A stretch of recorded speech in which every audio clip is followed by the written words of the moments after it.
புனித ரம்லான் மாதத்தின் சிறப்பு உணவான ஹலீம் ஹைதராபாத்தில் மட்டுமல்லாது சென்னைக்கும் தற்போது வந்துள்ளது. இது பற்றிய செய்தி தொகுப்பை தற்போது எல்லையற்ற கலாச்சாரத்தில் பார்க்கலாம்.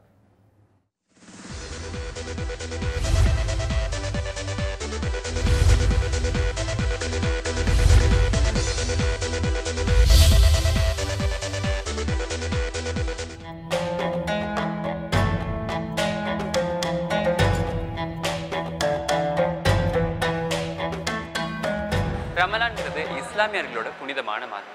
ரமலான் பிறை தோன்றினதுலேருந்து தொடர்ந்து 30 நாட்கள் பகல் முழுவதும் சாப்பிடாம தண்ணி குடிக்காம தன்னோட எச்சில கூட விழுங்காம இருந்து இரவு முழுவதும் தொழுகையில் இருக்கிறது தான் இந்த மாதம். ஸோ இந்த மாதத்திலோட சிறப்பு நிறைய விஷயங்கள் சொன்னாலும் அந்த ஈவினிங், அதாவது இஃப்தார் அப்படின்னு சொல்லப்பட்ட அந்த நோன்பு முடிகிற நேரம் ரொம்ப சிறப்பானது. அது ஒரு மிகப்பெரிய ஃபீஸ்டாகவே கொண்டாடுவாங்க.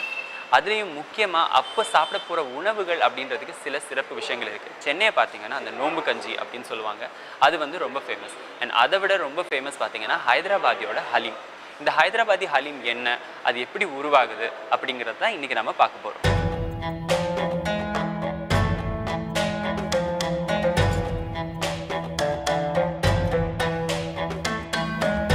ஹைதராபாதி ஹலீம் அவரோட வரலாறு என்னன்னு பார்த்தீங்கன்னா 10ஆம் நூற்றாண்டுக்கே நம்ம போக வேண்டியிருக்கும். ஏன்னா அப்போ இருந்த ஹரிசா அப்படிங்கிற உணவை தழுவி தான் இப்போ இந்த ஹலீம் உருவாயிருக்கு. இந்த ஹரிசான்ற உணவு பார்த்தீங்கன்னா அபு முஹம்மத் அல் முசஃபிர் இபின் சையார் அப்படின்றவங்க எழுதின சமையல் புத்தகத்தில் இருக்குது. இந்த சமையல் புத்தகத்தில் அந்த காலத்தோட ராஜாக்கள், அந்த காலத்தோட கலீஃபாக்கள் அப்படின்னு சொல்லக்கூடிய மிகப்பெரிய தலைவர்களுக்கு விருப்பமான உணவுகள் அப்படின்ற மாதிரியான ஒரு சமையல் தொகுப்பு புத்தகம் வச்சுருந்தாங்க.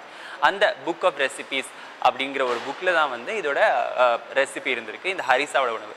இந்த ஹரிசா அரேபிய உணவு இந்தியாவுக்கு எப்படி வந்தது அப்படின்னு பார்த்தீங்கன்னா, அதாவது ஹைதராபாத்தை ஆண்ட நிசாம் அவங்களுக்கு அரேபிய சோல்ஜர்ஸ் இருந்தாங்களாம், அதாவது அரேபிய போர் வீரர்கள் இருந்தாங்க. அவங்க தான் கொண்டு இதை இந்தியாவுக்கு அறிமுகப்படுத்திருக்காங்க. ஆனால் நம்ம இந்தியர்கள் இந்திய ஸ்பைசஸ் அதோட சேர்த்து, இந்திய மசாலாக்கள் அதோட சேர்த்து அந்த உணவை புதுசாக உருவாக்கி அதை ஹலீமா உருவாக்கியிருக்காங்க. அதுதான் இப்போ ஹலீமா எல்லாரையும் சாப்பிடப்படுது.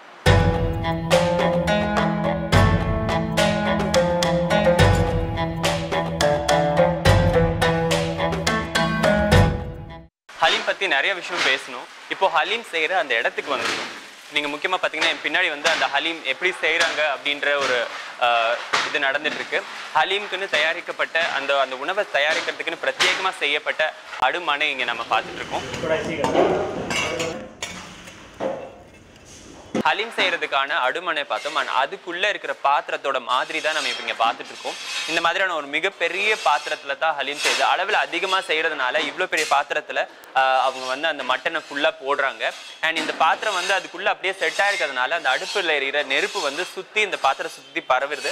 அதனால் மட்டன் வேகிறது கொஞ்சம் ஈஸியாக இருக்கும். அண்ட் அது மட்டும் இல்லாமல் அதில் என்னென்ன வகையான பொருட்கள் போடப்படுது அப்படின்றதையும் நம்ம இப்போ பார்க்க போகிறோம். முதல்ல பிரதான உணவாக மட்டன் அதில் இருக்குது அப்படின்னு சொல்கிறாங்க. அது ரொம்ப நேரம் காலையிலிருந்து அவங்க அதை வேக வச்சுட்டு இருக்காங்க அப்படின்னு சொல்கிறாங்க. அதில் பச்சை மிளகாய் இது வரைக்கும் போட்டிருக்காங்க.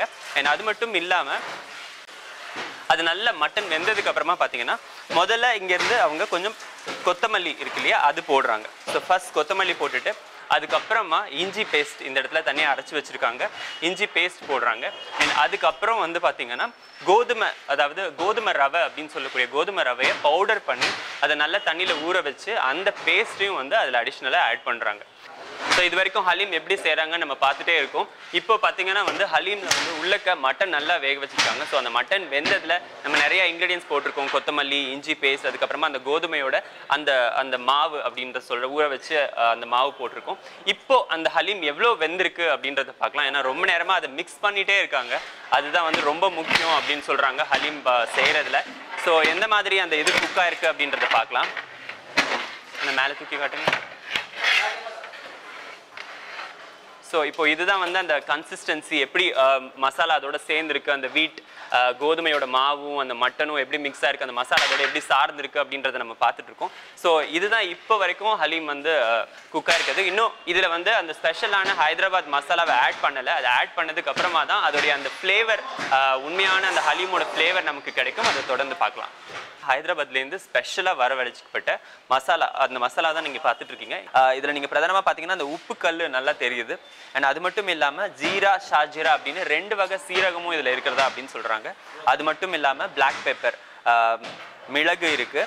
அது இல்லாமல் கவாப் ஜீனி அப்படின்ற ஒரு மசாலாவும் இதில் இருக்குது. அது மட்டும் இல்லாமல் பட்டை லவங்கம் அப்படின்னு சொல்லிட்டு பேசிக் அந்த மசாலாக்கள், இந்திய மசாலாக்கள் அப்படின்றது எல்லாமே வந்து இதில் உள்ளே இருக்குது.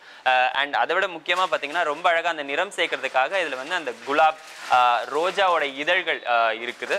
ஸோ அதுவும் வந்து இதுக்கு கூடுதல் சுவை சேர்க்கும் அப்படின்னு சொல்கிறாங்க. ஸோ இதுதான் அந்த ஹைதராபாத்லேருந்து வந்த ஸ்பெஷல் மசாலா.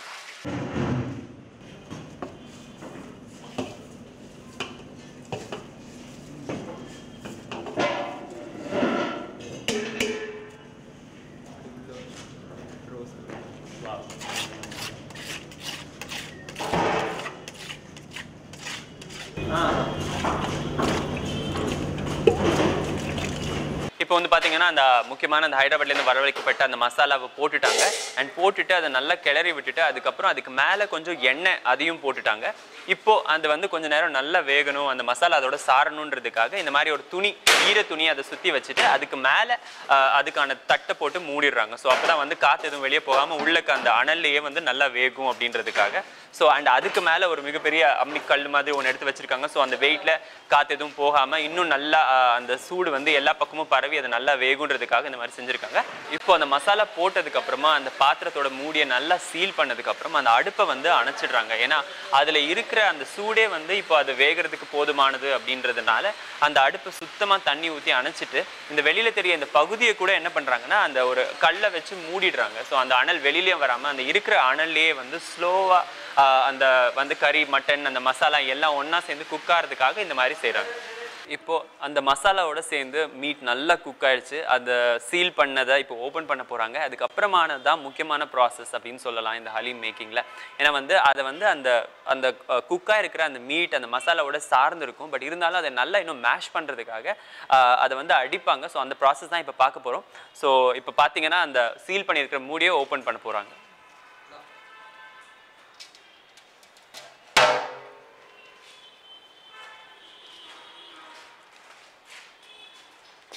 இப்போ ஓப்பன் பண்ண உடனே பார்த்தீங்கன்னா அந்த மசாலா வந்து அதோட நல்லா சார்ந்திருக்கு. அண்ட் அதோட ஃப்ளேவர் வந்து உங்களுக்கு தெரியுது, அந்த ஹலீமோட உண்மையான ஃப்ளேவர் எப்படி அப்படின்றது தெரியுது.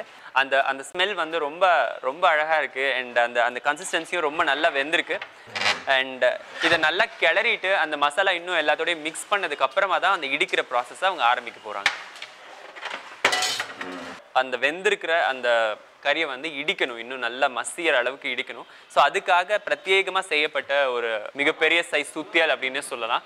ஸோ அது இப்போ பார்க்குறீங்க, அதை வச்சு தான் அவங்க இடிக்க போகிறாங்க.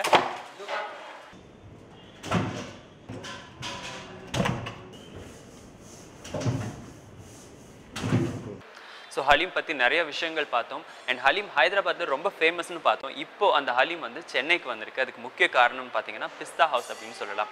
அதாவது ஃபருக் சையத், அலி சையத் அப்படின்னு 2 பேர் வந்து இந்த பிஸ்தா ஹவுஸை நடத்துகிறாங்க. அண்ட் அவங்க ஹலீமை வந்து சென்னைக்கு கொண்டு வந்திருக்காங்க. ஸோ அது எப்படி நடந்தது, அவங்களோட அந்த பயணம் பற்றி நம்ம அவங்க கிட்ட தெரிஞ்சுக்கலாம். இப்போ நம்ம கூட வந்து ஃபருக் சையத் இருக்காங்க. Welcome to the show Farooq.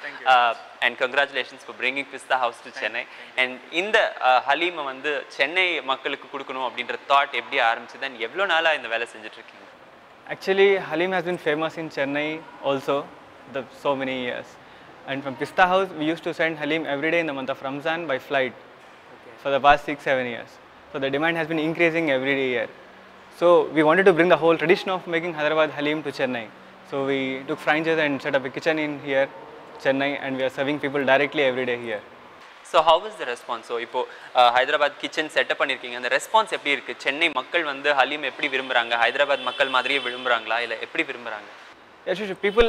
People are actually happy that they have got Halim already here, and the people who Chennai people, they are tasting the Halim, the new kind of Halim. They used to have Halim here, but this is a Hyderabadi genuine Pista House Halim, and they are happy and they are appreciating it. We are welcomed actually. We are happy. So இந்த kitchen setup இப்போ இங்கே இருக்கிறது அதை பற்றி சொல்லுங்கள். How is it? எவ்வளோ ஆத்தென்டிக்கான அந்த cooking அந்த மாதிரி? The whole thing, the chef, the team, the masala, the ingredients, everything comes from Hyderabad.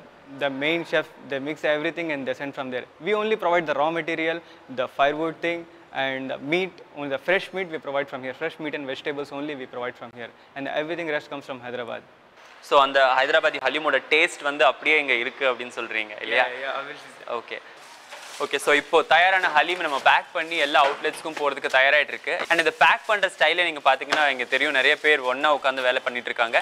Haleem போடுறது மட்டும் இல்லாமல் அது மேலே கார்னிஷ் பண்ணுறதுக்காக ஃப்ரைட் ஆனியன்ஸ் இருக்குது. அண்ட் அது கூட வந்து மேலே வந்து மின்ட் அதையும் நல்லா வந்து சாப் பண்ணி வச்சுருக்காங்க. அந்த ஃப்ரைட் ஆனியன்ஸ் அண்ட் மின்ட் போட்டுட்டு அதுக்கு மேலே நெய் விடுறாங்க.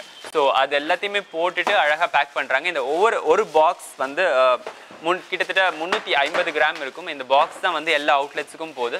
ஸோ சுவையான ஹலீம் வந்து தயாராகிடுச்சு. அண்ட் உங்கள் பக்கத்தில் இருக்கிற அவுட்லெட்டுக்கு வந்து சேர்ந்துருச்சு. நீங்கள் ஹலீமோட ரொம்ப ஃபேவரட் அந்த ஆர்டன் ஃபேனாக இருந்தீங்கன்னா இப்போவே போய் அவுட்லெட்டில் வாங்கி அந்த ஹலீமை சுவைக்கலாம்.